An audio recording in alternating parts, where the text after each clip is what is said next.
também estabelecida, mas 10 pontos atrás. E todos os outros candidatos, né, se a gente olhar ali, Renan, Caiado e Zema, nomes da direita, mas com percentuais muito baixos, eles que, digamos, querem, obviamente, substituir o Flávio Bolsonaro na disputa contra o Lula em possível segundo turno. Só que como a gente mudou o cenário de primeiro turno, a série histórica não é exatamente igual, mas a de segundo turno dá para ver exatamente o que aconteceu. Então, agora a gente está olhando o segundo turno. A gente está olhando, de novo, se as eleições fossem hoje, um segundo turno entre Lula e Flávio Bolsonaro. Vamos lembrar, gente, que os últimos meses, né, especialmente o começo deste ano, foi impressionante o crescimento do Flávio. A gente sempre relatou, como quase numa curva de ciclo, né, de juros, o Flávio vinha numa tendência de alta em vários meses seguidos e chegou a ultrapassar o presidente Lula ali no mês de abril. A pesquisa de abril mostrava, ou seja, 2 meses atrás, o Flávio 2 pontos percentuais na frente do Lula no cenário de segundo turno. No mês passado, o Lula, na verdade, deu ali uma passagem 42-41 em favor de Lula, mas agora a gente vê uma abertura, né, chamada Boca do Jacaré, começa a abrir 44 para o Lula, 38 para o Flávio Bolsonaro, ou seja, uma diferença de 6 pontos percentuais aqui no segundo turno, uma mudança muito grande em relação às últimas pesquisas. Essa é a principal manchete da pesquisa. Claramente, né, esse último mês de notícias negativas teve um efeito ruim para o Flávio Bolsonaro. Isso mexeu com o eleitor. Vou falar um pouco mais disso do eleitor independente e mostrando que o Lula cada vez mais favorito, né? O Bruno sempre gosta de alertar como incumbente tem essa força, mas hoje, né, foi um movimento, um mês muito mais positivo para o presidente Lula.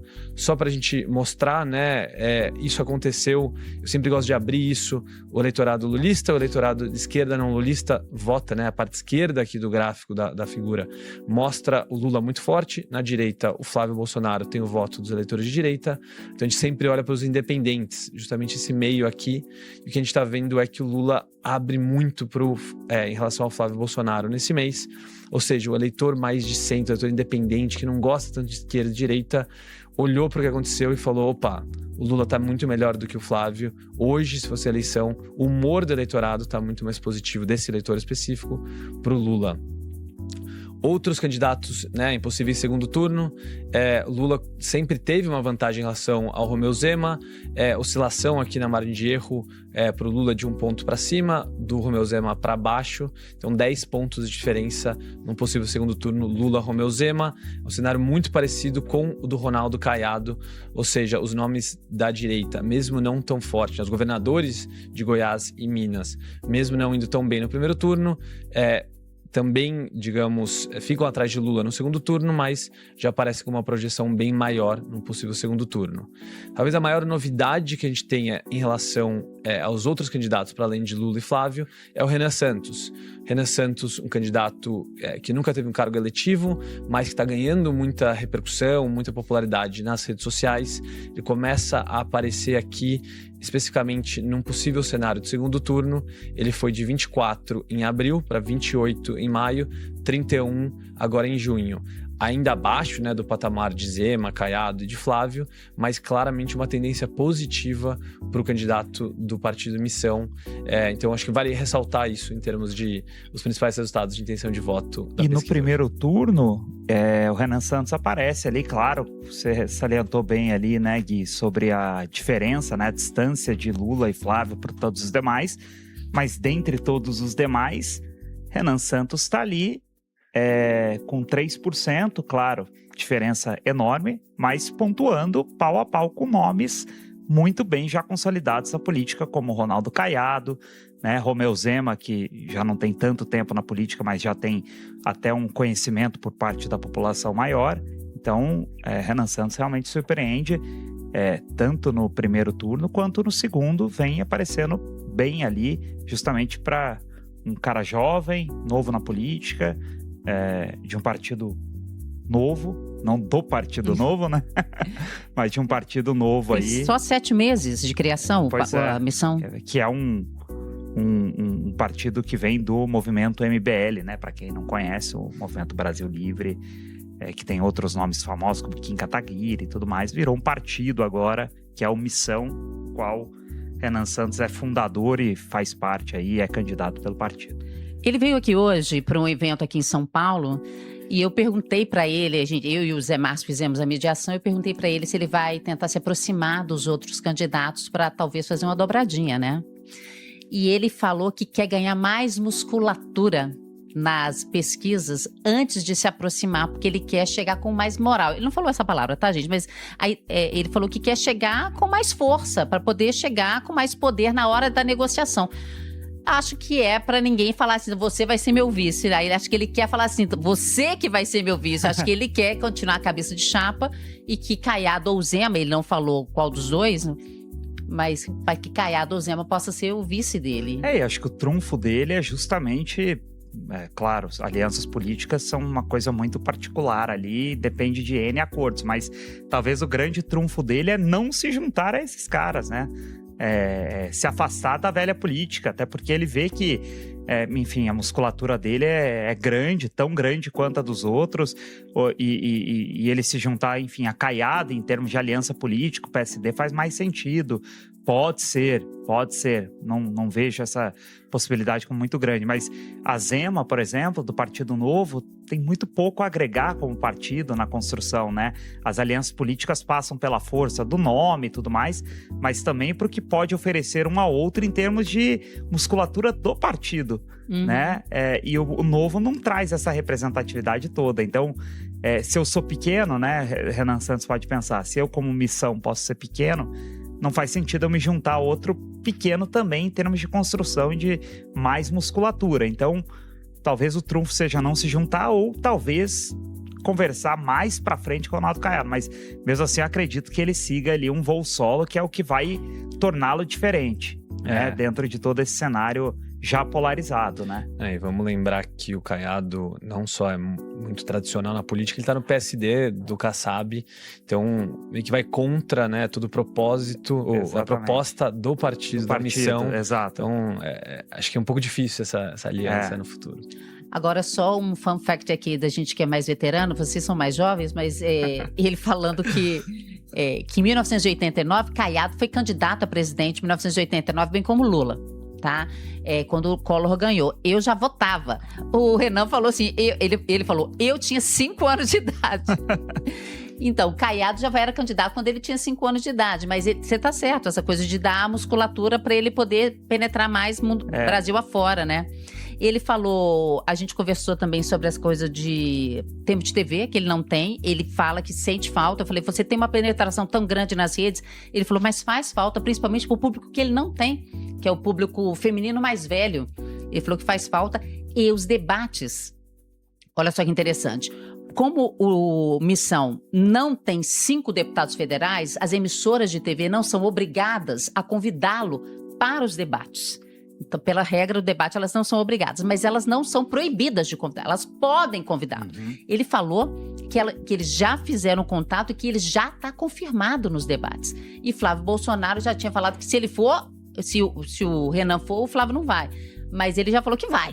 Ele é a pedra no sapato nos debates, tanto para Lula quanto para Flávio, sem dúvida. Mas imagina o Flávio apanhando dos dois, porque eu acho que Flávio...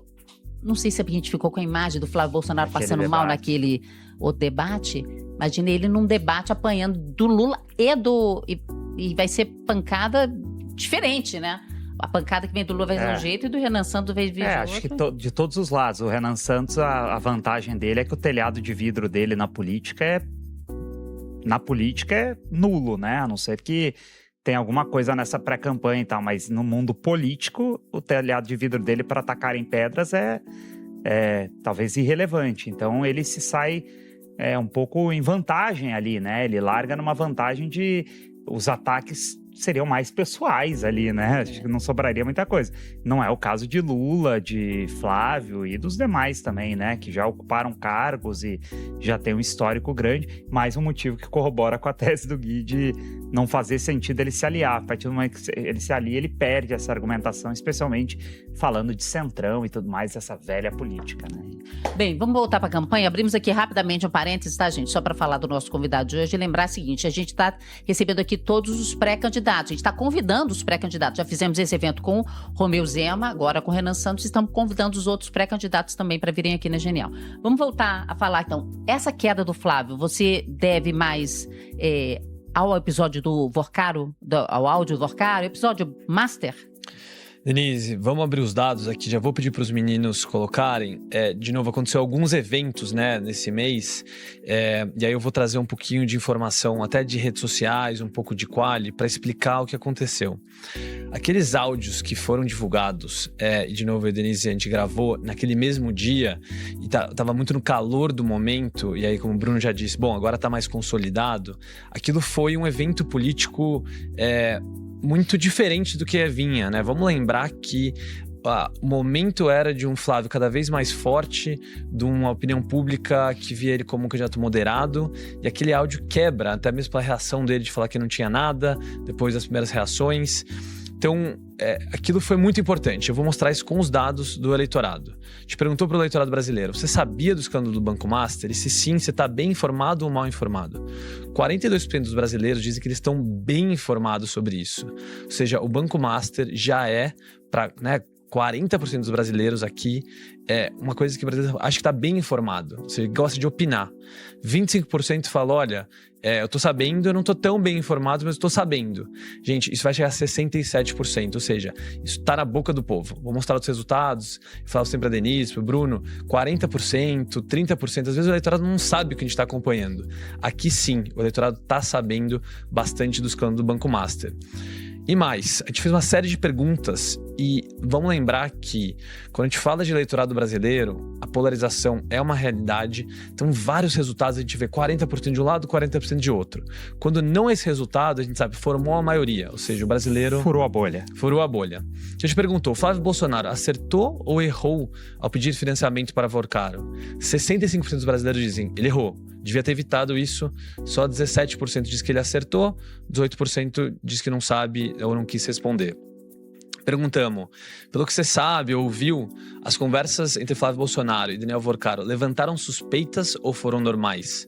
De novo, 60% diz, levantou suspeitas, né? 19% diz que foram normais. Acho que isso é muito relevante, não é sobre, né, a parte, às vezes, jurídica do negócio, é sobre a imagem que isso passou. E de levantar suspeita é um cenário bastante negativo para um candidato que está se candidato a presidente. Perguntamos também, você acha que ele pode estar escondendo algo, um envolvimento legal, né, nesse caso do Banco Master ou não? 58% diz que sim, pode estar escondendo envolvimento, 27% diz que não, que é um pouco melhor, digamos, para o Flávio, mas, de novo, formou maioria em todas as perguntas. Isso quer dizer que os independentes estão junto com a esquerda, né, quando a gente pensa nessa divisão, e também, até mesmo parte da direita está, digamos, junto com essa posição mais negativa para o Flávio Bolsonaro. Então, eu sempre gosto, de novo, de abrir esse gráfico que quebra entre os lulistas, esquerda não lulista, concordam, o Flávio pode estar escondendo o envolvimento. Se a gente olhar para a direita, na parte direita aqui do gráfico, bolsonaristas acham isso muito menos, a direita não bolsonarista. 57% diz, olha, Flávio não está envolvido, mas quando a gente olha para os independentes, a coluna do meio aqui, gente, 64% dos independentes dizem, sim, acho que o Flávio pode estar escondendo envolvimento, só 15% falam, não, ele não está envolvido. Ou seja, na cabeça da população, quando a gente fala, tá sabendo do Flávio Bolsonaro, do escândalo do Banco Master, o que as pessoas pensam deve ter algo aí mesmo. Então isso é muito negativo, foi muito importante isso, quando a gente olha para o que explica, né, essa queda da população, na aprovação ou na intenção de voto do Flávio Bolsonaro. E a gente perguntou, você acha que o Flávio sabia já da questão da corrupção do Vorcaro? E vamos lembrar que tanto o áudio, o encontro depois deles presencial, já estava num momento um pouco com a investigação e as notícias mais avançadas em relação ao Daniel Vorcaro. Então é meio que como se a opinião pública tivesse um pouco certa de que o Flávio, pelo menos, estava já num contexto onde o Vorcaro estava enfim, com possibilidades de investigação e etc. E aí acho que tem esse resultado também que é muito bacana, porque a gente tem série histórica aqui, né? A gente consegue comparar ao longo dos meses. A gente tem perguntado para os eleitores brasileiros quem está sendo mais afetado negativamente pelo escândalo do Banco Master. Se a gente olhar aqui em março desse ano, 40% dos brasileiros falam todos, né? A família Bolsonaro, o governo Lula, STF. E quem, na verdade, aqui, né? Dentro da margem de erro, mas o STF aparecia com 13%. Então tinha, olha, se tem alguém que pode estar um pouco mais envolvido, é o STF. Quando vai para maio, ou seja, no mês passado, sobe para 46%, todos eles. Você gostou desse corte? Deixe seu like, ative as notificações e se inscreva no canal para estar sempre atualizado.